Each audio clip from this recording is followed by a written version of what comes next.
ఈ లోకపు తల్లిదండ్రుల యొక్క జ్ఞానం పరిమితమైనటువంటిది. అందుకే యేసును నమ్మినటువంటి వ్యక్తి పరలోకపు తండ్రిని మనం భావించాలి.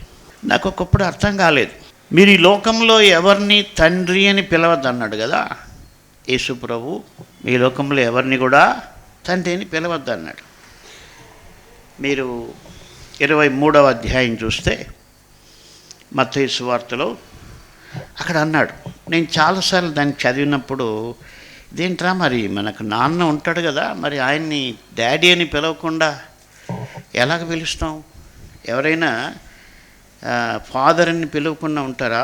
తప్పకుండా పిలుస్తారు. 23వ అధ్యాయం 9, భూమి మీద అసలు నువ్వు తండ్రిని ఎవరిని అనుకోవద్దు అంటున్నాడు.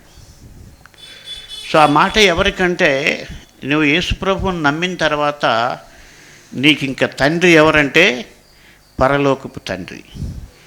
ఈ లోకములో ఉన్న తండ్రి ఎవరంటే ఆయన విశ్వాస అయితే నీకు సహోదరుడు అవుతాడు, కానీ నీకు తండ్రి అయితే కాడు. అంతే కదా.